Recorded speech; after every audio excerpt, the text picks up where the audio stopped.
Welcome to In the Know, brought to you by the Racing Post and Coral. We're back again.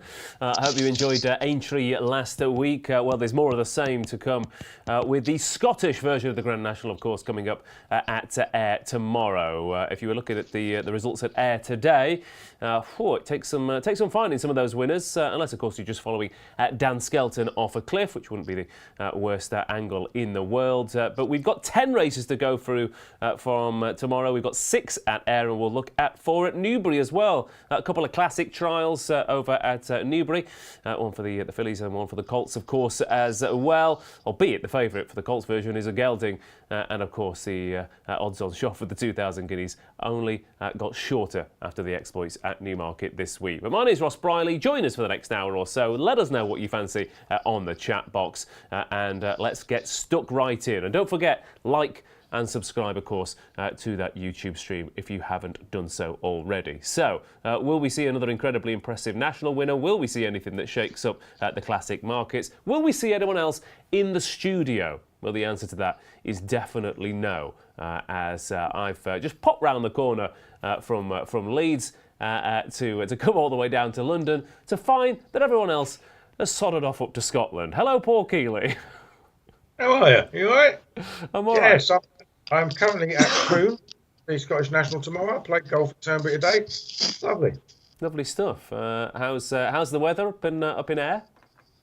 Well, it was lovely today. It's been very windy, very dry, so I'd imagine it'll dry out a fair bit for tomorrow. It looked fairly testing at times today, though, didn't it? It did indeed. Have you reinvested or pocketed your national winnings from last week, you little scamp? Well, I've reinvested a few quid in the early week, and none of it's come back, or not much anyway. So, especially not the last couple of days. So, but I haven't gone mad. Okay, lovely stuff. Right then, we'll get Paul's thoughts as the evening goes on. Tom Segal is certainly not up in Scotland golfing, unless, of course, he doesn't actually live in a house and lives in a single study on wheels and drives around the country. I don't know. Who knows? Anything could happen, Tom. Yeah. I'm at home, Ross. Still at home. Can't get me out of here. No chance. Yeah, no, not even for a 10-race preview tonight. 6 from Ayr, 4 from Newbury. How's your brain feeling? I feel there's very much a line drawn between Aintree and the horses and the races that we're dealing with. Ayr, Newbury, Newmarket. There's been some big prices, and they're not easy necessarily to get stuck into, but it does mean you might find a nice winner or two. Yeah, I quite like the start. I mean, I sort of moved into flat mode. I was more interested in Newbury tomorrow than Ayr. Shouldn't say that with Simon listening. But I sort of Newmarket meeting in the week sort of got me going a bit, and a few quid on Hartem, which was very nice. And so, I'm sort of up and running in flat mode at the moment. So yeah, I really love this time of the year. I mean, obviously tomorrow's brilliant with Newbury and Ayr. Loads of something for everyone, isn't there? As they always say, it's a bit of a cliche, but it's true.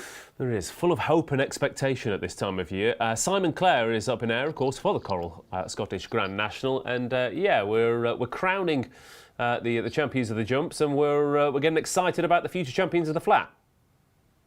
Yeah, it's a brilliant time of year, really. I mean, I'm up at the Western House Hotel, right next to Ayr Racecourse. The sun is shining, blue skies, lovely day today, and it's always a great meeting after Aintree. A lot of the big trainers and owners come up almost for a more relaxing festival after the testing times at Cheltenham and Aintree. But the fact that you've got this jump trainers title race on the red hot really at the moment, with Willie Mullins turning up with 18 horses tomorrow and Dan Skelton having a treble today to claw back the lead. I'm just very hard to keep really up to date on the prize money. I think Dan seemed to think Dan won our race, a correspondent race earlier with Punt de Leicester, whatever it's called, the outsider, and was then running over to me, checking my race card, trying to work out on his calculator what that meant in prize money terms, and he felt it was only literally a few hundred quid behind Willie Mullins now. But well, it depends. Basically, it depends if the statistics on the Racing Post website. I don't know when they update. I think they're behind. Yeah, I think they're 24 hours behind, you see. So I think. So anyway, he seems to think he's drawn level, but clearly tomorrow's going to be a massive day for Willie Mullins. He's loads of races during the week next week with entries, and of course he's got Sandow at the end of the week. But you never know. The Scottish National and the Scottish Champion Hurdle have a big say in where they where they all are at the end of the day tomorrow. Yeah, we well, currently bet one to. Sorry. We just bet 1-4 Mullins, 7-2 Skelton, and 8-1 Nichols is the current betting on the franchise. Okay, I'm just saying. I think he was just over 30 grand behind, and he's won just under 30 grand today. So that's about right. So it is on, as they say. Price boost, Simon. Yeah, I mean, look, it's all about Willie Mullins tomorrow. He's got 6 runners in the Scottish Grand National. We're betting 7-4 from 6-5. Willie Mullins to train the Scottish National winner. Obviously, we'll be talking about it later, but he's got McDermott and Mr. Incredible, which were the joint favourites. Then Paul Townend jumped onto Spanish Harlem, which surprised everyone. So they're all 3 of them around the 8-1, 9-1 mark. And then he's got the outsiders, Will of One, On the Ropes, and Clark Kent. So 6 running for him. It's 7-4 for the remainder of the show. Max bet £20. Was a 6-5 chance. Okay, thank you very much. Before we get stuck into it, of course, there is that line drawn. Just to round up Aintree and Cheltenham, Tom Segal. I'm going to ask you one question. I'm going to ask Paul Kealy another. So, Tom Segal, out of Aintree last week, one horse that you were excited about that you thought, oh, okay, we can go to war with next season. Jerry, still love Jerry Colomros. I think he's still got untapped potential. I think we haven't seen the best of him. I think he can win the Gold Cup next year. Okay, fair enough. Actually, Paul Kealy, I'll throw the same question to you first as well, and then ask you another one. Oh, I can't even remember the results of the races for last week, other than I am Maximus. You tipped half the winners, mate. Surely you can remember them. I actually thought Cruise Control went hard enough to still be able to hang on in that handicap race, so in the handicap chase. So I think he's probably got another decent prize in him. Okay, lovely stuff. Simon, same question to you. I would say Lord Snooty. A lot of focus last week on Kitty's Light. Brilliant run the National for Christian Williams, who's a top man.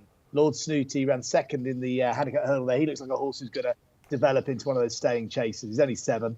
I think next year and the year after he could be another one to follow in that production line.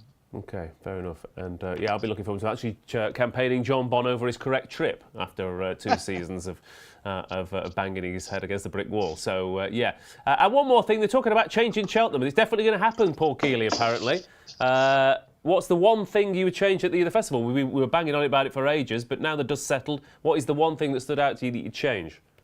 Well, funny enough, I was thinking about this the other day, and I would take all the mares' races away for them and run them on a new day and have a trials weekend in January rather than a trials day. Have a big mares' championship day on the Sunday. That'll give all the mares a chance to run against the big guns at Cheltenham 6 weeks away. I don't know what you fill the races with, but a couple of handicaps maybe. But yeah, just take the Mayor's Championship races away. They don't have to be there. You can still have Mayor's Championship Day, and then they get a chance to run against the big guns if they so wish.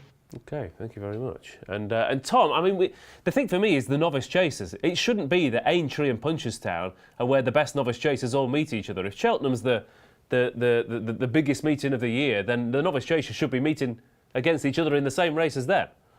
Yeah, you got to get rid of the turners, Ross. It's as simple as that. Races like that just completely dilute it. I hate those sort of races. There's no point in them.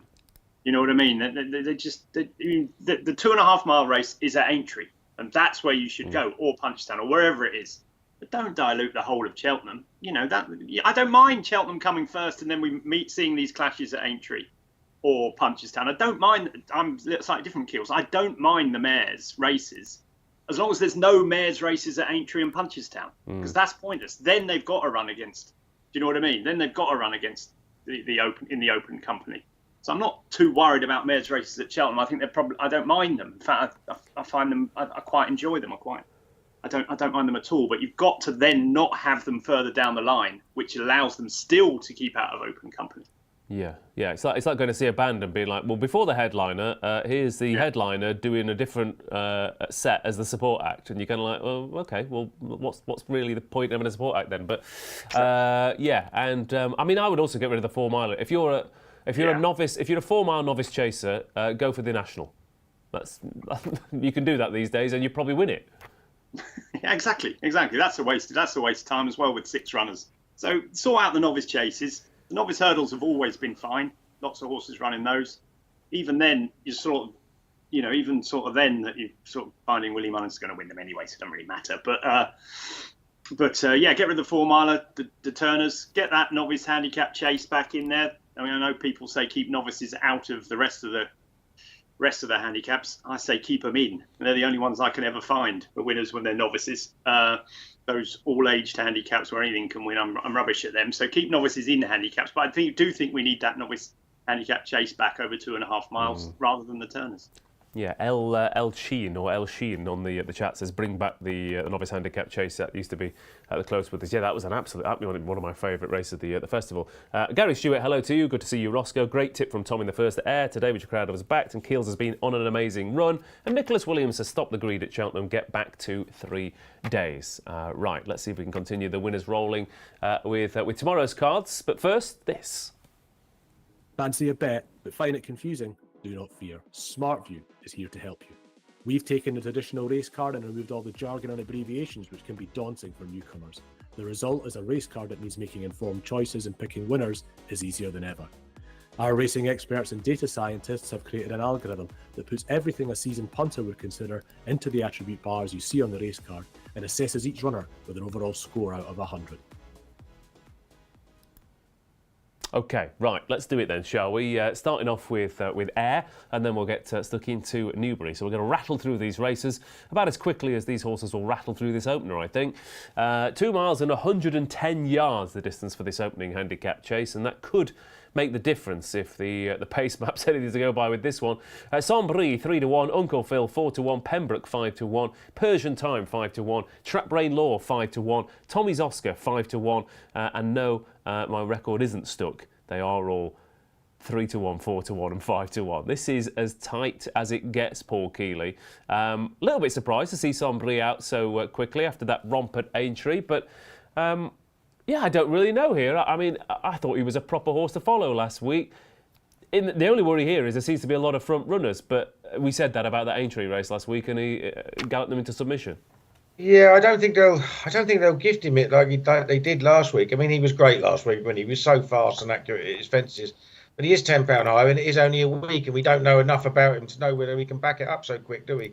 But I did, I was looking at it, and I thought, well, hang on a minute. There are Saint-Brie, Uncle Phil, Pembroke, Trap Brain Law. They can all go from the front, can't they? And it's not like, a couple of the others have hung around sometimes. So I was looking at it, and I'm thinking, you know what, the top weight. Tommy's Oscar, he's actually quite well handicapped now. He's back on the same mark as when he bolted up earlier in the season. First time out this season at Kelso. Now, he was probably outclassing some inferior horses after Malistic didn't run his race. But even so, he was outside of 6 earlier just after the decks. I just think it's going to be set up for him. The last couple of times he's run, he's been very keen. He did go out to his right last time, which isn't really him, so he might have been feeling something. But on the Racing Post rating figures, he hasn't run that badly. And I just think this will suit him very well, coming through him. So he was my selection. Okay, there we go. Tommy's Oscar then 5-1 shot here. Did start to go back through this race though, Tom, and I think it's the last 5 winners, I think, had either run in this race the previous year at Ayr or run in the novice handicap at Ayr the previous year. There's something about Ayr. I mean, all courses have horses for courses, as it were.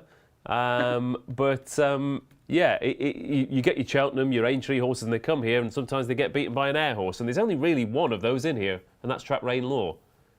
Yeah. I mean, listen, I agree with. I mean, look at the prices. I'm slightly different from Keels. I don't think they'll be able to go with Saint-Brie. He's in the same form as he was last week. It's just the question is whether he is in that same form. I mean, they won't be able to jump and lay up with him, I don't think. I thought Uncle Phil had a chance myself for Willie Mullins. Trap Rain Law, I get. This is a step up in class, but he does like Ayr, as you point out. I don't know about the ground. It was slow, but I was expecting. It was a bit like Aintree last week. I was expecting it to be a lot slower than it was, and I think it'll be good to soft places tomorrow. Whether that suits Trap Rain Law, I'm not sure. I thought this was, as the market says, it's really hard. I'd probably side with Uncle Phil because I thought he was impressive in the Danmore, very well backed, sort of like they knew what they had then, even though he hadn't got the form. And he's one of the Mullins horses that is fresher than most. So maybe him, but it's not a race I've got too much idea about really. Okay, fair enough. I kind of hope Sunbury wins just because he looked so good last week that if he does go in again, then they might put him away and we might have a proper, another Champion Chase challenger possibly if he keeps improving. Simon. So the first phase of the title race is 28 grand to be won, and obviously Paul Nicholls is the favourite, Mullins is the second favourite, and Skelton's one of the third. Well, it's 4 co-favourites at 5-1.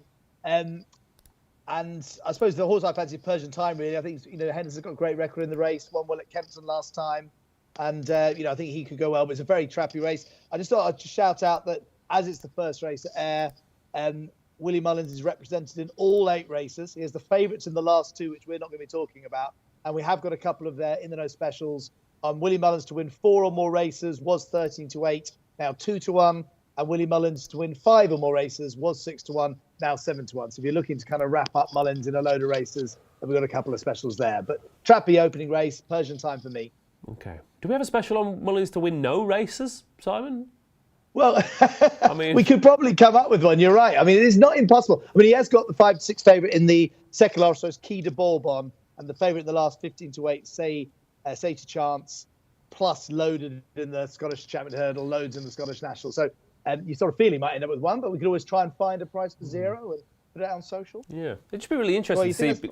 I just feel like a lot of these horses will have been targeted at this or had this in the back of their mind, and I feel like it feels like just throw the horses at the meeting and hope some of them stick for Mullins, which obviously with that many quality horses, it might work out. But I do feel that, I don't know, there seems to be almost a bit of, I don't know, maybe a little bit of arrogance. Yeah, we'll go to Ayr and win a few races.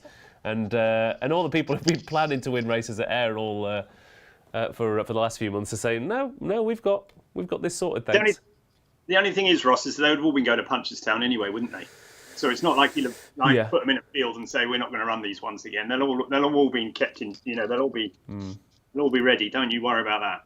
Oh yeah, they'll be. Yeah, I'm not saying they won't be ready, but it's just it's the rest of them will have had this in the back of their mind. But anyway, the 150 at Ayr, moving on from this 2-mile handicap chase to a 3-mile Novices Champion Handicap Chase. Really interesting contest. There's 13 of them lining up. Loads of them have to prove their stamina, but loads have plenty more to come. Hitching Jacking is 13-2, joint favourite with Montgomery at 13-2. Sharjah is 7-1. Deeper Blue is 7-1. 8-1 Marble Sands. 9-1 Inch House with Mofasa.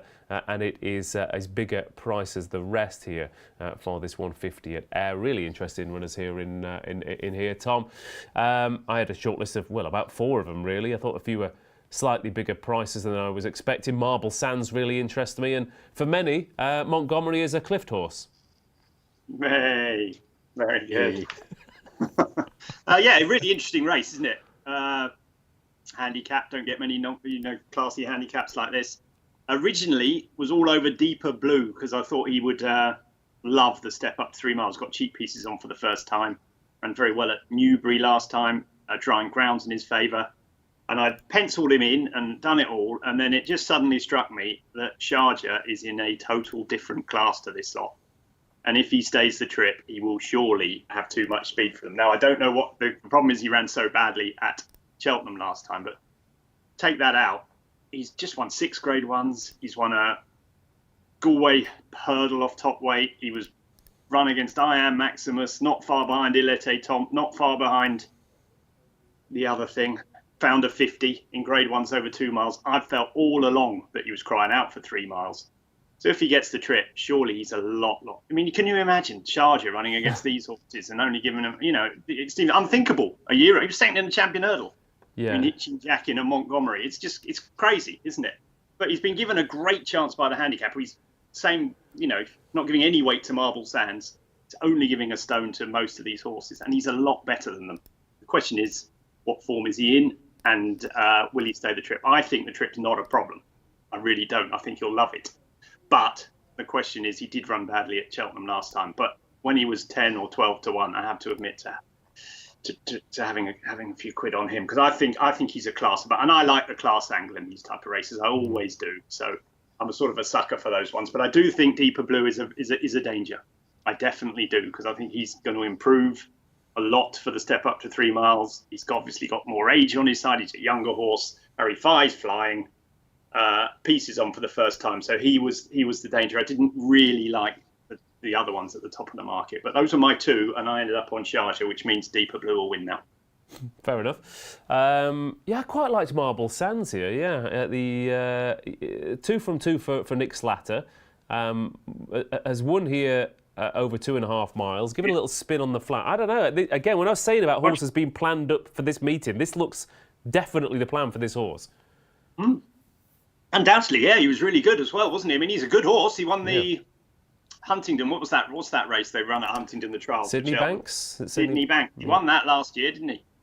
When he wasn't supposed to. He's got loads of good form. So I see it. I can see it. Definitely. I mean, he's definitely not out of it. I like you. I like class edges in these races. So yeah, I'd throw him in as well, maybe. Paul Kealy, what's on the list for you? Well, Deeper Blue was absolutely at the top of the list. I've been backing him since Monday. Still thought he was quite a big price after the decks as well. Just like him. He's just improved with every step up in trip, hasn't he? He was being a length and a half by Henry's Friend when Henry's Friend was rated 129. He's 139 now, having won the Reynoldstown next time. Second last time to Neil Moon, he would become well handicapped. I like the fact that they both pulled miles clear of a Buffalo Soldier, because that was at Newbury, and a Buffalo Soldier's a proper Newbury horse. He won his previous 2 races there very easily. So I like the fact that they pulled way clear of him. He only went up £3 for that. I think he's on a very nice mark. Harry Fry's flying as well. He's also got a 20% strike rate with cheek pieces over the last few years. All roads lead to him for me. I was actually surprised to see Sharjah in here. I was convinced that he wouldn't even stay 2.5 mile earlier in his career, but obviously he does now because he's won over that trip. But I think that's a big question mark. Was a big fan of Marble Sands earlier in the season. Does seem to have 2 ways of running, doesn't he? I backed him at Newbury against the ill-fated Hermes Allen, and he never really went a yard and didn't in the Quarto Star afterwards. But he's come back well with a win last. Well, no, I was going to say last time, not last time. He's actually won on the flat since at Southall, hasn't he? So yeah, he's obviously been geared up for it. But I think Deeper Blue's got loads of improvement in him, and Sharjah may well be different class, but I think he's going to have to be different class by a long way, because I think Deeper Blue is going to be well ahead of his mark. Yeah, I mean, if I owned or trained Sharjah and he went and won this age of 11, I'd be absolutely kicking myself that we haven't run over this trip before. But as for the others, a few on the chat think Tom's gone absolutely mad going for Sharjah, and Dave Brown is a die-hard fan of number 12. McLean. Lovely stuff. There we go. Yippee-ki-yay, indeed. Simon Clare, what do you make of this wide open contest? Yeah, it's a brilliant race. 13 to do the field, big field. We're paying 4 places. The horse I like is Mufasa. I think he's had a win doc. Okay run back, and he'll improve for that. Some decent novice hurdle form, 3rd in a Grade 2 to rock my way. Obviously, Nichols looking for the trainer's title. Probably would have targeted this race, and I think he's got a good chance. Okay, Mufasa then. For all you Lion King fans out there as well. There's something for everyone, there really is. Moving on to the 225 then at Ayr, the Coral Scottish Champion hurdle here. Le de Sud is 7-2 favourite. Favour and Fortune 11-2. Bialystok 13-2. First Street 7's Reward 10-1. Florida Dreams 12-1. Affordil 12s. Westport Cove 12s. And bigger prices the rest. This looks an absolute crack of a race, doesn't it? Other horses to throw in at bigger prices. Effinock Fizz at the age of 9. She'll be in there as well. Ginger Mayo likes it round here. Petite Tonnerre, who was poor last time out, but has got cheek pieces on. But the county hurdle was the plan, Paul Kealy, for Le de Sud, and he was run down by what looked like a bit of a monster in the shape of Absurd. To be fair to him, he was run down a bit of a monster behind Iberico Lord as well. But he just keeps getting beat, doesn't he? I mean, he deserves to win a race. You can't really hold that against him, Iberico Lord and Absurd, can you? No, I'm just. He keeps getting beaten by very good horses, but he just keeps getting beaten. He does keep getting beaten, yeah. But I mean, he'd have won easily without Absurd being in the race, wouldn't he? You know what I mean? And Absurd, he'd been managed to sneak into that handicap off a mark almost £20 lower than he should have been based on his platform. So you can't hold it against him. One thing I'd say about him is he doesn't want the ground to dry out, and it has been very windy up here, and the more it dries, the less I'd like him. And I do quite like Affordil. He took to the course very well last year. He won pretty easily, one going away. Wasn't the greatest race in the world, obviously, but since then he's just become one of those really solid handicappers. Wasn't a great deal. Wasn't that far behind Lodersud. With the weight turnaround, they're almost handicapped to be next to each other, aren't they? And he's been a good third since at Aintree, and I think he prefers a little bit of better ground as well. So I give him a chance. I thought he was a big price at 12-1. Okay. Yeah, Affordil then 12-1. It's spring as well, so you'd imagine Affordil will be coming into bloom. Tom Segal. That was lame, Ross. Yeah, I mean, sometimes you come up with some good ones, but we can't go there, surely. No, we can't. I'm going for quantity, not quality. I've been told to just rattle through it tonight, so I don't have time to think whether it's a good one or not. If it comes to the front of the brain, it's coming out. That's the thing. It's coming in. It's straight in. Tell us about one of your old friends, our old friends actually, who I thought might have a bit of a chance. Talking about horses would be suited by conditions, I thought Florida Dreams might have a day in the sun. Yes, definitely. I mean, he's interesting, isn't he? Just a little bit disappointing, hasn't he, so far over hurdles, considering how good he was as a bumper horse. Obviously, won the Grade 2 at Aintree. Made heavy weather of winning here, to be fair, and then ran okay in the Form B, the Grade 1 at Aintree, but the ground would have been too soft, and then was tried over 3 miles last time, which he didn't get.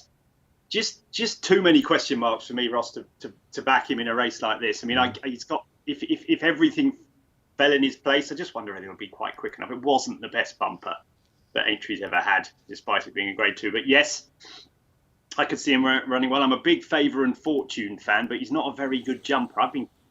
Just hope the ground dries out for him. I think he's been crying out to run on better ground. Been running in the mud. He made one of the worst mistakes you'll ever see in the Supreme at the first. He must have lost 10 lengths. So he did really well to finish where he did. He's a properly good horse, him, but I'm just worried about his jumping. I think Affordil is definitely one was on my list. I also thought First Street had a chance, our old friend First Street. If we're talking about horses that have run well in a county hurdle, First Street was trying to give weight to none other than State Man when he was second in the county hurdle. He's had a wind up since. He, I think, was one of the horses that worked all over Constitution Hill. No, maybe he wasn't, but he worked very well that day that they were all working badly. They were pretty sweet on him at Cheltenham, the Henderson Mob. We did a preview with them, and they were pretty sweet on his chances. Although the plan was to run him over in the Coral Cup over 2.5. I think 2 miles on good ground is what he needs. He's got plenty of form that gives him a chance now. The handicap has definitely given him a chance. Didn't run badly behind Lossiemouth last time. We know that form's very good. So I give him a shot at around 7-1. But I'd 100% get Keel's Affordil if he's over having run so well last week. Okay. By the way, you keep saying, are we sure it's good? I mean, it was pretty soft ground today. I mean, Punta d'Este is a proper soft ground horse. Outlaw Peter's soft ground horse. The Skelton horse who won the 3-mile handicap hurdle's a soft ground horse.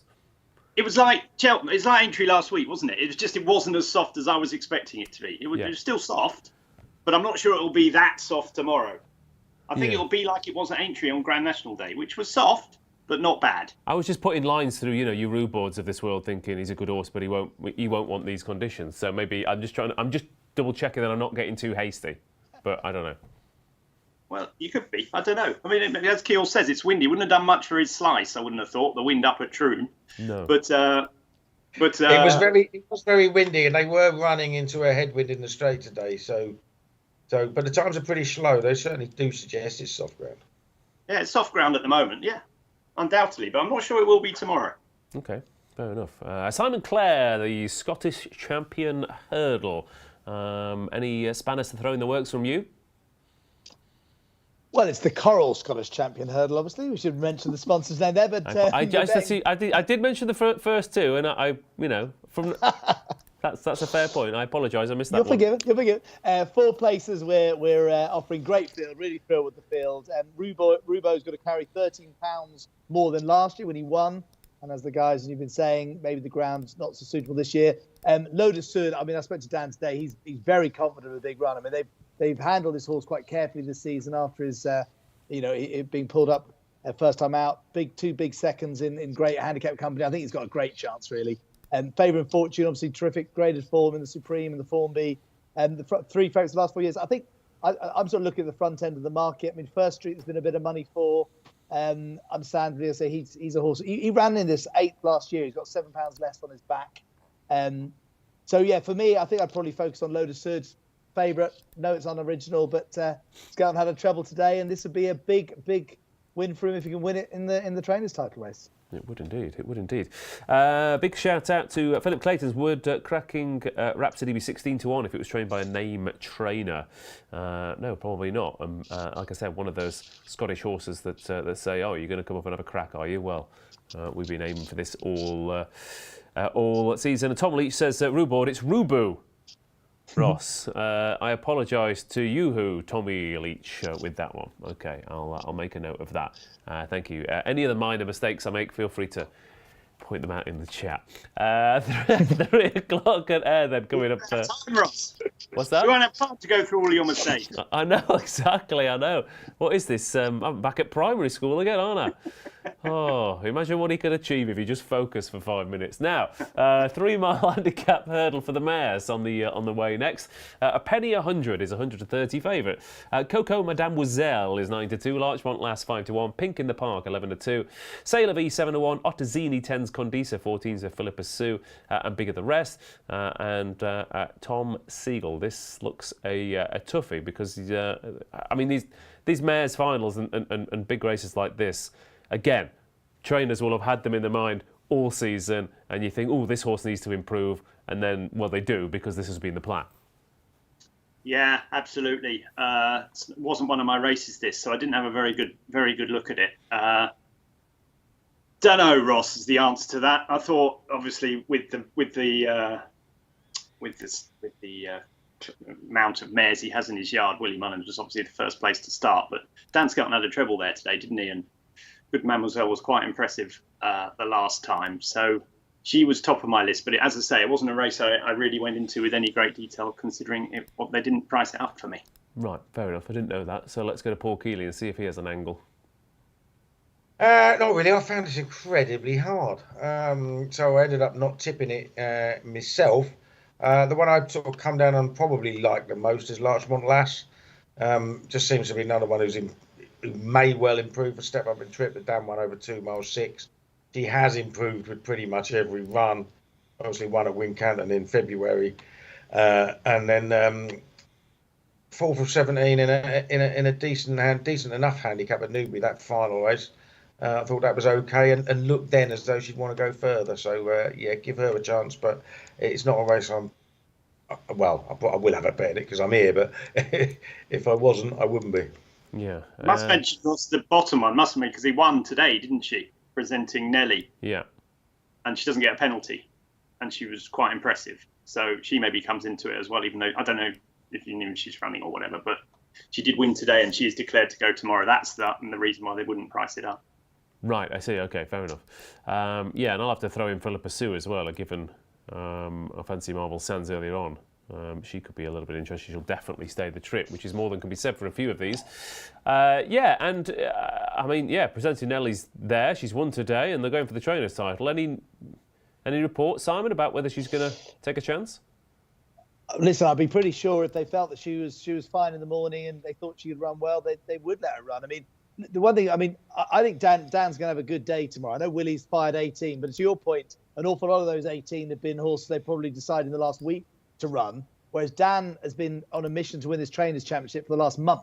And all his runners over these 2 days have been targeted at this meeting. And Coco Mademoiselle is one of those. He says we've been aiming her at this race from her last win 5 weeks ago.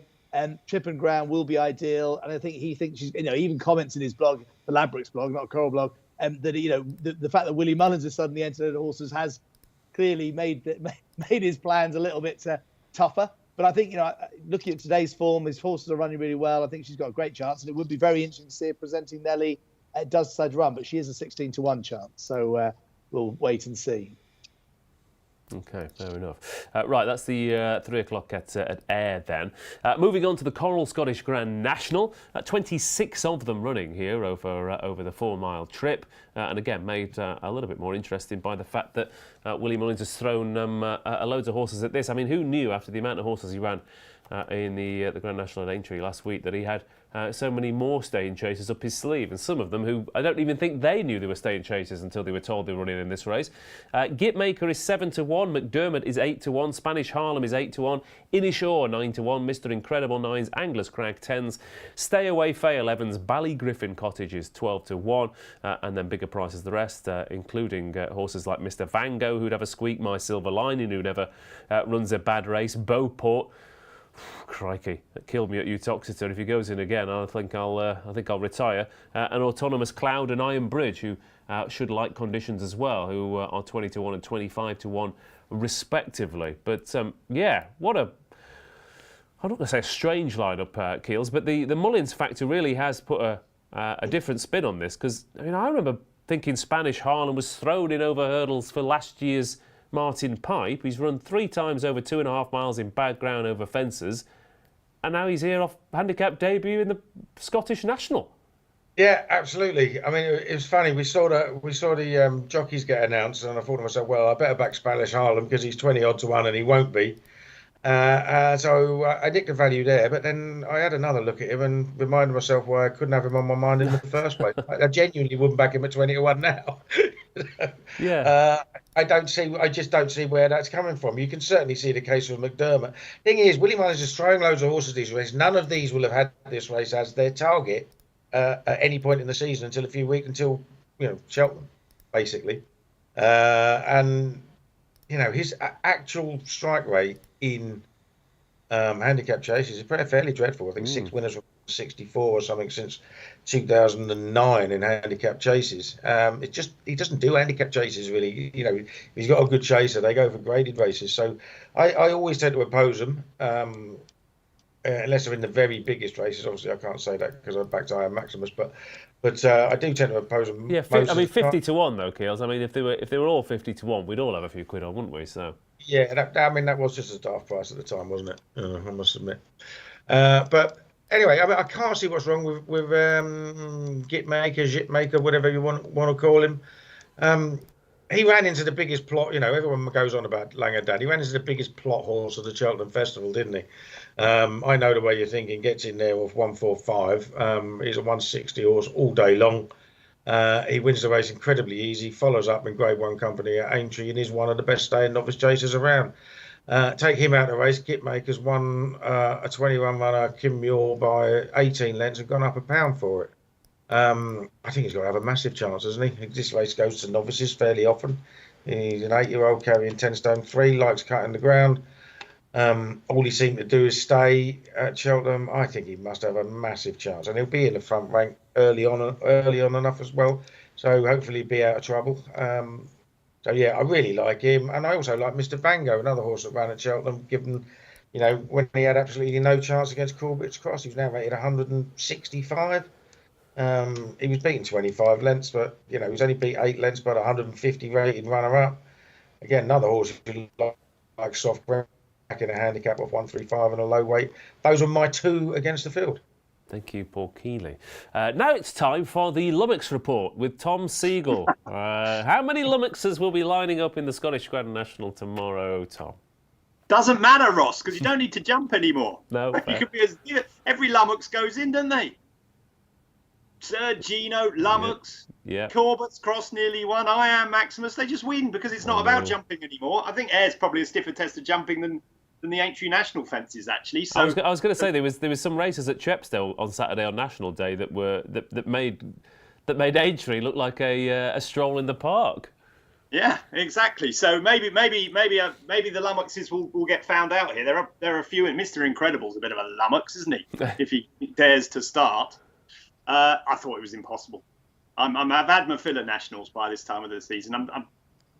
Sometimes when the Scottish Nationals run on good ground, I feel you have I don't know. I've tried. I went through it 50 times with a fine tooth comb. Must have spent 10 hours on the race studying every horse, and I came up with Gitmaker, obviously, because of his form at the thing. And I thought Inishaw had a chance too, but they were, it's still you're only getting 7 or 8 to 1 about, and I think anything could win it. I really do. Anglers Crag's got to have a chance. Stay Away Faye's very classy. Ballygriffin Cottage if he's back to his best. Do you know what I mean? And then all the Willie Mullins ones, I'm not worried whether they've been targeted at the race or not, really. I think they would have been targeted at other races around this time. It's not like, as I said before. So, I don't know. I threw this one firmly in the I don't have a clue category. Could make a case for loads. Okay. I mean, there's the ultimate lummox here. Tom, I feel in this. I might have missed him. Which is the lummox? Well, I kept looking and I was thinking, he's a flat track, left-handed galloping lummox, and his name's Iron Bridge. Oh, he's a lummox. He's a lummox. Definitely. He's captain. He's vice chairman behind is. I Am Maximus. He is indeed. He's waiting for that promotion. But I mean, God knows what happened at Utoxeter, but he was sent off 9-2 favourite for that, and it was a weird race that Midlands National. It was a very weird race, but every other staying handicap chase in soft ground that he's running would put him right in the mix here. He's 28-1, 25-1. What is he? 28-1, 25-1, 6 places. Simon. I'd like a price. Can I have a price on it to finish 2nd to 6th and not win? Hold on. I'm going to my John Joe O'Neill contact. Simon, can you hear us? Yeah, I was with John Joe today. He popped in. We had a chat, so a little glass of champagne, and his observation was, he doesn't jump well enough was his concern. I think there was his one worry that he, in his runs, he hasn't been jumping well enough. Now he says that he's a great trainer. I'm sure John Joe's been schooling him. So it is a really important. I mean, I love this race. I mean, look, everything Tom just said about what a tough race is to find the winner is exactly why it's a great national. And it's always worth remembering this is the 4th biggest betting race in betting shops in the country, behind only the Grand National, the Cheltenham Gold Cup, and the Derby. A lot of people forget that and don't appreciate it. It's a bit further down. It's in the top 10 of digital races, but in terms of betting shops, it really is a proper national. Only second in terms of nationals is the Grand National. And this year I think is brilliant because you can make cases for an awful lot of horses, and it wouldn't hugely surprise you if any of them won. And we have had plenty of big price winners over the years: 40-1, 33-1, 225-1s in the last 10 years. So it is worth trying to ferret out a big price as well as going for the obvious git maker, which I think makes a lot of sense. We are paying 6 places. We are betting 6-1 Paul Nicholls or Dan Skelton to win the Scottish Grand National from 5-1. They've got 3 Broken Halo and Stay Away Faye for Paul Nicholls, and Ballygriffin Cottage, who's been quite well backed for the Dan Skelton team, who I'm obviously cheerleading on today's show. We've got another special, which is Willie Mullins to win both the Scottish Champion Hurdle and the Scottish Grand National. That's 7-1 from 6-1. He's got 3 runners in the Scottish Champion Hurdle at 3 o'clock, and then 6 in this. So there's a few specials to chuck out there. But brilliant race. I love it. I love sponsoring it. It's great to be up here for it. And I think the horses I would shortlist personally, because you allow 3 or 4 goes in the Scottish Grand National. In a national, my silver lining, I think it's got the perfect run style. Just jump from fence to fence, stays all day. I think he'll just run well. Git maker, got to have a bet on that. He's the form horse. And James Stone's great at, he won the Coral Gold Cup early in the season. He's great at these big race handicaps. I'm going to throw a few quid at Secret Reprieve. Obviously, he had loads of problems since winning the Coral Welsh National, but he's running here. He's had the 1 run back. Evan Williams' horse are running really well. I think he's got about 70% RPF or whatever it's called on the Racing Post. So I think he's worth a bit of loyalty money. And I think those would probably be the 3. And Mr. Vanger, as Paul said, I actually backed him in that. He was quite well backed. There's a bit of money for him in the National Hunt Chase. He ended up running a really good race in 3rd. He was way off it on rankings, but he ran really well. And he's only been put up £3 or something for that. So I think he's got a great chance of a decent run down to Ben Jones, who's had a great season. Okay, yeah. I must say, I mean, we're not saying it's a bad race, by any stretch of imagination. Because it's a good race, that makes it harder to find winners. But, there's loads that would kind of drive me a bit mad. Spanish Harlem and Beauport are the top 2, but there are a few others. And one more to mention would be Autonomous Cloud, I think, who was a bit of an eye-catcher at Utoxeter. He'll handle conditions. And Jonathan Burke gave a couple of horses over fences, absolute blinding rides at Cheltenham the other day. So he's riding with plenty of zest, and Fergal O'Brien is obviously in very good form as well. So I'd throw him right into the mix. Duncan Evans says, I don't have a clue what will win this. Quality tip, and this is why these boys are paid the big bucks. You're right, Duncan. We should absolutely put you away and tell you we fancy one when we don't. As for the others, what else have we got? Anyone else? Gitmaker for Max Gilman. Tom Leach says Iron Yak's a bit harsh, Tom. What else? Egbert and My Silver Lining for Jim Anderson. And what else have we got? Philip Clayton says, for me, Gold Cup Bailey, Beauport, Anglers Crag and Tommy Bow are all in with a squeak. And watch out down at the start, because if Clark Kent's got his glasses on, I don't think he'll do very well. But if he's not wearing them, I think he might be a lot better than that mark. You might need to give Mr. Incredible a bit of a push as well, mightn't you? Yeah, that'd be a fight, wouldn't it? Those two. Crikey. Right. Tom, you don't have a clue. So, Paul Kealy, what are you backing in the Scottish National? Yeah, Gitmaker and Mr. Vango were the two I like best. Okay, fair enough. I've ended up not really wanting to get involved in this race. I'm going to back Iron Bridge and Autonomous Cloud, I think, and then curse myself as half the other field get involved. Simon? Yeah, I like Paul Kealy's too, as well as My Silver Lining and a few quid on Secret Reprieve for old time's sake. Okay, thank you very much. Right, like the stream if you're watching it, by the way. Go on, give us a thumbs up. Don't know what that was. That's my impression of Keels. 3 mile Novices Handicap Hurdle at Ayr before we get stuck into Newbury. Welcome to Carteret. I've definitely pronounced that wrong. Tom, please tell me if I have. Masaccio 7-2, Major Fortune 9-2, Chosen Witness 6, Milkery 7s, Young Jack 8s, President Scotty 11s. I Love My Bay is 12-1 and bigger prices the rest. You know what, Tom? I had Lummox written down. On a card at Ayr tomorrow, and it was in this race. It was in a handicap hurdle. Go on then. You can't leave me with that. I've started the Lummox fan club. I know. So which one?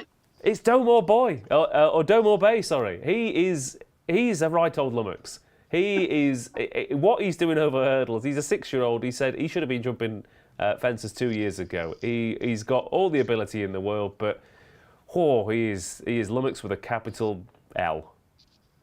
Well, he's not in my Lummox. I've got a great big list of them, and he's not in there yet. But on your say so, Ross, he is going in and about straight in, as they used to say, at number 12. Lovely stuff. He'll win the he'll win the Classic Chase at Warwick or something in the future. Anyway, he's that good, is he? He's quite a good Lummox, is he? Yeah, he's a 132 Lummox over hurdles at the moment, and he can. And he doesn't seem to be enjoying life over the smaller obstacles. I think he's got a squeak, actually, but that's just because I love Lummoxes. What do you like, Tom?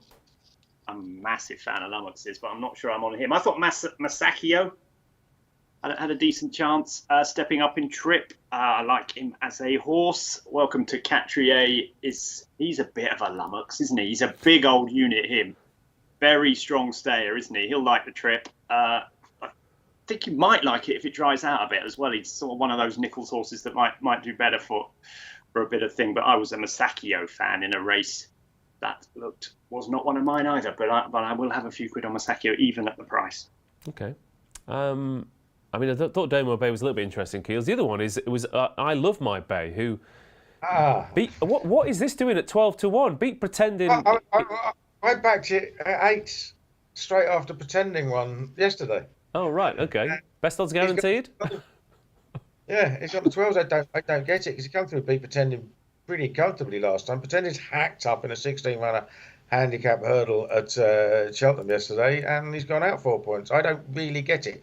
I suppose the sandwiched in between those 2 wins of I Love My Bay is a step up to 3 mile and finishing tailed off. But I thought he was beaten far too soon for the distance to be an issue there. I don't know whether he didn't like the quick ground. Or what it was, but I wouldn't be totally convinced that it was the trip. He's a brother to a 3 mile 1 furlong winner for a start, so yeah, I'd give him a chance. I don't understand why he's a double figure price. Totally agree with it. Yeah. What was that your selection or was there another one? No, that was it. That was it. Great, lovely stuff. There we go. In agreement. Simon Clare. Yeah, like Masaccio, obviously ran 5th in the Coral Challow Hurdle, another Coral sponsored race, but that threw up the Jukebox Man, obviously, who came, who's run 2 big races at the festivals. He was 3rd that day. Masaccio was back in 5th. I think he'll go very well. But Young Jack interested me a lot. He's owned by a man called David Armstrong, who owns a lot of horses and loves this meeting. Always targets at the Ayr meeting. He owns this with Lee Westwood. They're both here tomorrow. He's been well back. Chris Grant, a very shrewd trainer, been well back from sort of 12s down to 8s already. I think the money might keep coming for him. He's first run in a handicap company. He ran well over 2.5 miles, was dropped down to 2 mile 1 furlong last time, and now he's making handicap debut over 3 miles. So yeah, I think he's the money money's speaking to me. I think he's a good each-way chance. Okay, there we go. Yeah, he does love running at air. 23 runners, 3 winners, 2 seconds, 2 thirds, 2 fourths at the track for these owners. 7 and 2 joint favourites. Welcome to Cartre and Masaccio. Quick shout out if anyone fancies anything on the chat. Major Fortune, but the price is rubbish, says Mike Boy. And President Scotty each way for Tom Leach. Yeah, another air horse, President Scotty. He really. He was gifted the race on his penultimate start, but then hacked up to 3 miles last time out. So yeah, this looks a really open contest. Okay, let's just take a deep breath and switch from massive fields over hurdles and fences to massive fields on the flat over at Newbury on what's going to be probably it says good to soft ground, doesn't it? But this meeting last year, the place pot paid £29,000 to £1. So if it's anything like that, we might expect some surprise results. But we've got a short price favourite in quite a few of the races, to be fair, and Arrest is the first one to get stuck into here in this mile-and-a-half Group 3 contest. 6 to 4, Hamish 11 to 4, Al Kareem 5 to 1, Chess Piece 9 to 1, Mujtaba 11s, Al Sakib 14s, Max Vega 20s, and 25 to 1 and bigger the rest here. We'll come to you first, Tom, because you said you liked the look of that Newbury card tomorrow. Arrest, of course, really, really quality 3-year-old last year. He should train on. He's with fantastic connections, but I don't know. It always seems lazy pricing this. Well, everyone will back Arrest. Given connections, we'll stick him in at 6 to 4. Yeah, could be. Yeah, I mean, you want me to go? I was pretty rubbish on some of those air races because I had my fill of moderate handicap chases and moderate handicap hurdles for the time being. So I love this Newbury card. I know I'm going to be in Simon's bad books because it's not the Coral sponsored day, but I thought it was a really, really interesting card. And this is a really interesting race. Arrest is the form horse, isn't he, on his second in the St. Ledger? But all the Gosden horses have been well, but we've seen all week that you need to be sticking with trainers that have their horses ready, peaked, and in good form at the moment. And while Arrest can win, he's not 6 to 4 shot, given that John Gosden went on telly today and said, yeah, they're 80%. We're getting them ready for all our ones we're running at the moment. We're getting ready for something else. You're worried about Willie Mullins running his horses, at air because he hasn't targeted the races. Well, John Gosden admitted that these horses aren't targeted at the races. So, I mean, you get the feeling with the rest. I'm thinking, go to Chester and then go to Epsom for the coronation, right? That in my head, that's what I was thinking. Soft ground, won't he? He'll have to have soft ground wherever he goes. He won't be going back to Epsom. He was favourite for the Derby, wasn't he? Last year, and he hated. He needs himself in the chin a bit. He's one of those. He's doing like sit-ups when he runs Arrest, so he needs soft ground. Hamish is an amazing horse. 10 wins out of 18 starts, unbeaten last year. He's an 8-year-old now. Got a little penalty, but I'm not too worried about that. I think he'll go well if he's fit. It's just whether he's fit as an 8-year-old. Al Karem was, God, I could go on forever, and you won't be able to get out for your pint keels, so I won't keep going. But Al Karem was targeted at the Nottingham race, the further flight stakes. So Colbert, he'll be fit and ready. Chess Piece ran well, been gelded. Simon Criswood said all last year, can't wait till you see him. He'll improve once he's gelded. Mujtaba couldn't have won easier at this track on soft ground in a handicap, won by 8 lengths, beating some good horses. Thing is, he just finished last, tailed off last on his comeback run after a long time out. Al Sakib's been to Qatar. So it's wide open. Max Vega's run well in the race, and you can't rule out Certain Lad either. I think he's been crying out for a step up to 1.5 miles. Jack Shannon's horses are going really well. He's not far behind these on official ratings, Racing Post ratings, Top Speed ratings, any ratings. So he could run well at 25. I personally think that Hamish might win it because he's just a winner. But it's a great race. Really looking forward to it. Best version of this race for many years, I think. Yeah. I had a short list of 2 here, and one was Al Kareem, who gets ready pretty quickly, and he's always underrated. He never ever runs a bad race. I can see him kicking clear in the home straight. And I do love it. I'm going to follow Al Sakib off a cliff, I think, this year. I thought he was fantastic last year. He just keeps on winning and winning. Yeah, I'm sure he's been to Doha in December, but the way he came home at Newmarket, he looks a really nice type. If he's not rated a stone higher by the end of the year, I'll be disappointed. Paul Kealy, Tom's well into the Newbury card, so you can keep it short and sweet. Yeah, absolutely. The one I think is most likely winner is Hamish.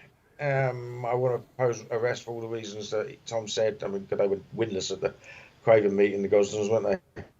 I liked Mujtaba at a price. If you remember, Al Arzi ran an absolute dreadful race first time up for Haggis last season, and then came out and won very easily at Newbury. I think if he come back to that heavy ground form, he'll go close. But I'll have a couple of quid each way on Max Vega as well, I think, because he runs this course so well. Okay. Simon Clare, any opening Newbury thoughts and offers? Just quickly, Mujtaba, obviously Jim Crowley's blog. He flew all the way over to France for one ride to ride Mujtaba, and he said he got completely, lost in the heavy ground there that day. So I think he's expecting much better from him tomorrow and generally. So I think, but it's a bit of a leap of faith given how abject he was last time. And Hamish for me, first time out the last couple of seasons. Love these older horses who, he's a Group 3 specialist. I think he'll go very well and worth taking on the favourite with. And you are in Scotland, of course, so fair enough. 2:05 at Newbury then. Let's move on to the Fred Darling. A trial for the 1,000 guineas, in theory, albeit we've got a sprinter at the top of the betting. Relief Rally 3-1, Regal Jubilee 7-2, Star Music 7-2, Folgaria 9-2, El Malka 5-1, Top Hanger 14-1. A small but select field here. Tom, I'm going to keep coming to you first for this. These Newbury races. Relief Rally, really, really interesting horse. Fantastic last year. The Dam has produced 7 horses. They've run 135 times between the lot of them. 24 times they've run over 7 furlongs or further, and they've won once. 3-1 favourite. She's great, but is she a 7 furlong horse? She was my favourite 2-year-old filly of last year by a country mile. I thought she was sensational. Almost every time she should have been unbeaten. Desperately unlucky not to win at Royal Ascot. No, I don't think so. I would be worried about her at 7 furlongs, especially on slowish ground. That would be my worry for her. Regal Jubilee will like the ground. She's won over a mile. She looked good at Newmarket last year. She's by Frankel. She could go really well. But she's another thing, and it's no surprise for me to see the money come for Richard Hughes' horse, Star Music, who was a very progressive last year. Richard Hughes' horse is going really well. Third to Dance Sequence and Skellet. I know Dance Sequence got beaten in the Nelgwyn, but I think that's just as good form as anything here. And I watched that back, Tom, and I thought, for a horse who's won at Newmarket, she sure ain't hating. She's really hated Newmarket. I thought she probably should have won that. Yeah, well, I don't know if she won. They're good fillies she beat, but she's. I think this will suit her down to the ground. This will be in the target. Got to mention the old Italian mafia of horse, the Folgaria, who's won all her races in Italy by miles and could be anything. Just hard to weigh up. 9-2 looks plenty short enough. Amalka did some incredible sectionals when she won at Southall, but the Varian horses have been a little bit disappointing this week. So I think Star Music will win, just because I think she'll be ready, she'll like the ground, and she'll stay. Yeah, okay. Shout out. That third at Newbury, by the way, Star Music behind She's Quality. Back in 7th was Romantic Style, who went on to win at Deauville.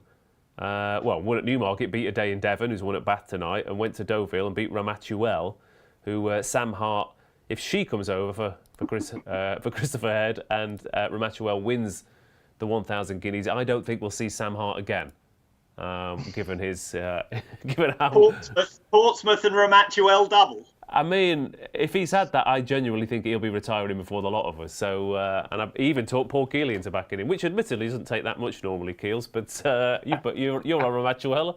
What did you make of this? Anything?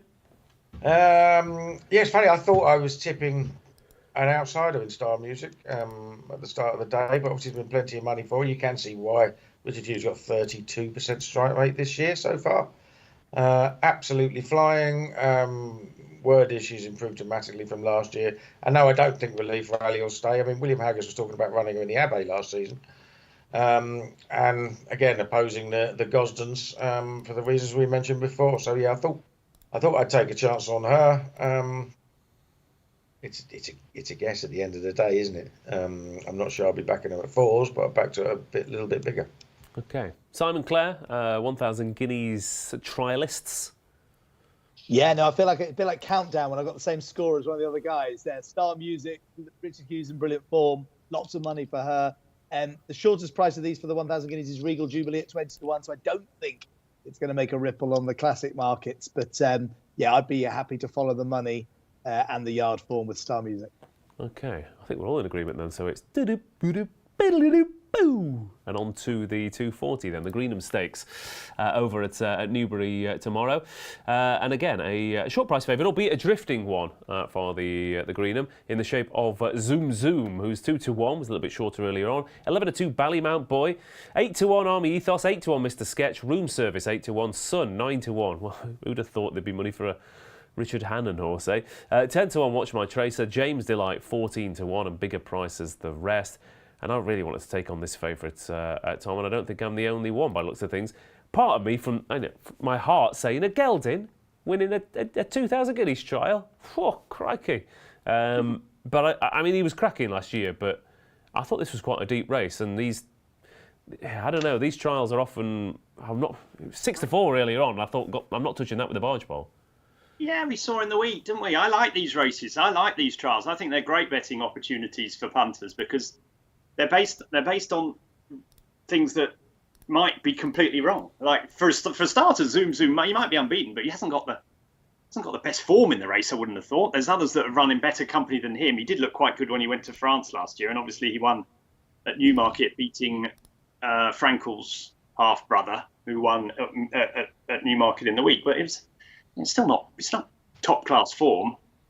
Ballymount Boy has got like soft ground, loads for him. I'm a bit worried about Mr Sketch. Eve Johnson-Horton was quoted as saying he won't be ready for this, but she's had plenty of horses run well. She had a well-backed 2-year-old win at Bath a few minutes ago, so take that with a pinch of salt maybe. Army Ethos is second to the Coventry. It's probably the best piece of form on offer. But he then had all that time off and came back and then got beaten at Newcastle, was it? Yeah, I think it was. Yeah, at Newcastle. But it might be a good horse that beat him, so I wouldn't put him out. Room Service won the sales race, didn't he? And was really impressive in doing so. How good that form is, don't know, but it was probably good. I think it's boring, but I think Sun's going to win.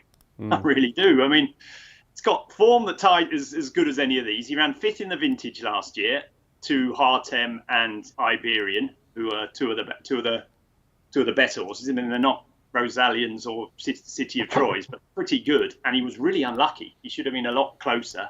He then went and ran fine behind some classic pretenders at both Newmarket and Salisbury, was it? No, behind Ghostwriter in the Royal Lodge. I think he's just going to be bang on for this. Richard Hannon wins trials. He has his horses bang on. We all saw what happened today. He had 3 winners that, two very, very well backed winners. The last couple for the owners of this one, Julie Wood.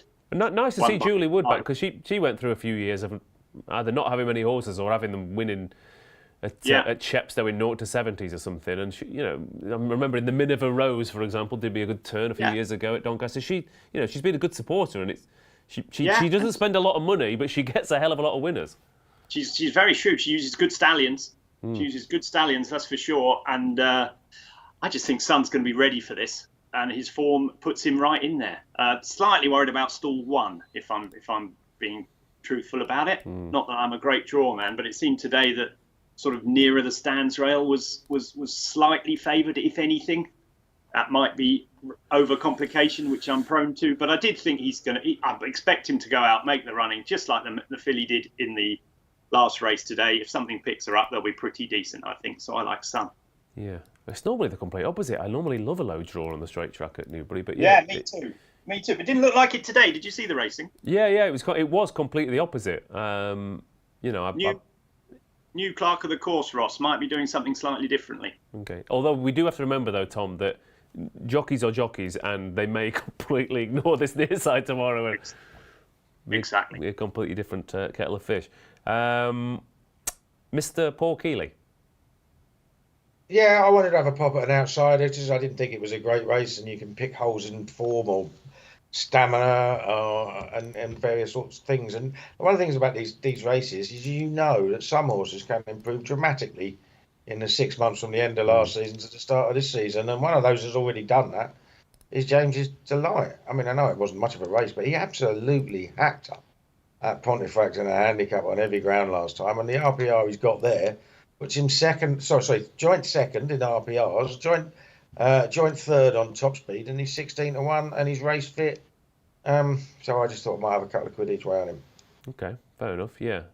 Yeah, I've had a little bit on Son as well, Tom. Yeah, I mean, I saw the 20s, thought, oh, I'll back that. It was 14, so I had that, and actually I'm feeling all right now. It's 9s, but that said, Simon, again, I mean, part of me thinks whatever happens in this race, it will only make City of Troy even shorter. Yes, I think we can assume that. I mean, the shortest price for the guineas of any of these is Army Ethos at 50-1, then it's Ballymount Boy at 66-1. So it's not going to have a huge ripple on the classic market. Very interesting hearing the guys chat through some value plays. Sun is now 9-1 from 16-1. It was 16-1 an hour ago when I went through the prices. So that money has come in the last hour. And the horse, I just thought when going through it, I thought Ballymount Boy was just so solid. You know, pulled too hard at Longchamp, but second to Van Dijk at Goodwood, second in the Acomb, won Cosley last time out of Doncaster. Yes, there's that 6 months since the end of last season, but sometimes right at the start, that 2-year-old form sort of holds up before, you know, sort of horses catch them up. And coming out, you know, Adrian Paul Keatley's yards in good form. Just thought it was very solid for me, but a trappy Greenham, no question. Yeah, it is indeed. Okay. I tell you what, though, it's going to throw up some right old challenges for Tom's favourite race, the Commonwealth Cup. Yeah. There's going to be some horses in that out of this race. What a joy that was, Ross, to read that they might be downgrading it from a Grade 1. You see, I'm getting there. I'm getting there. Your sternly worded letters are making an impact. The Spring Cup, then, to see us out, then, the Lincoln Part 2. Noble Order 7-1, Navaggio 8-1, Thunderball 8s, Godwinson 8s, Latam 8s, Real Gain 10s, Radabarg 10s, Tuwada 12-1, bigger the rest. Let's go to you, Paul Kealy. Big field handicap is your bread and butter. And quite aptly, we just had, Philip Clayton said, with that camera angle, Keels would make a good Bond villain. And I tell you what... He would, yeah. He would. And I tell you what, after tomorrow, I think I know what my favourite Bond film is going to be if it all goes to plan, because I think Thunderball is a right old bet in this Spring Cup tomorrow. Yeah. Yeah, go on, explain your reasoning.